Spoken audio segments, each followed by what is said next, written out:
Again, it's an optional question. By taking this option, you get better options in life, though. Let's take a look at it, see what you're given. You're given this, and then you're asked for this guy's value without using logarithms. So let's go through it one step at a time. The first thing I do is just kind of rewrite it. So 12 to a power, and that power is x minus 1 over x, which is going to be 1 minus 1 over x. Whoops.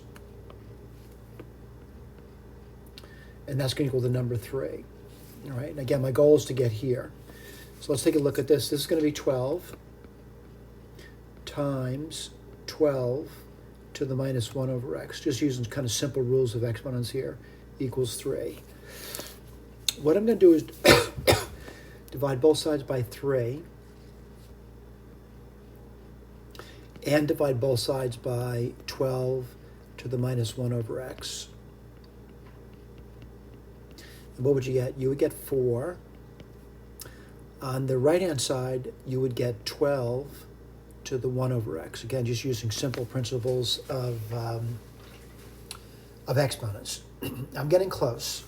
And the reason I'm getting close is I know I want a to the x, so I need to raise both sides to some number that would turn that 4 into 8 to the x. So let me write this down as 2 squared. 12 to the 1 over x. Right, and I want to make that a cube, certainly, and to an x. So let's write this down. So 2 squared, that's going to be what? Looks like I'm going to be using 3x over 2. Now, if you multiply the exponents together, what do you get? You get 3x. And we'll do that in a moment. And I do want that because 2 cubed is 8. And if I do that to the left side, you do it to the right side.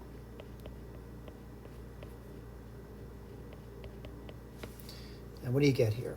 You would get 2, let's see, 2 times 3x over 2 is just simply 3x. And what do you get over here? You get 12. You would get, let's see, 3 halves. Again, 2 cubed is 8. So it's going to be 2 cubed to the x power is equal to 12 to the 3 halves. That's going to be 8 to the x, which is what we wanted, which is 12 to the 3 halves. Let me just briefly go through this. That's 1 1/2, which means 12, root 12. And the root of 12 is going to be, let me write this over here. The root of 12 is going to be the root of 4 times the root of 3. The root of 4 is 2, so 2 root 3's. So this over here is going to be 12 times 2, which is 24, and we get root 3. That answer's right over here. Thank you for listening.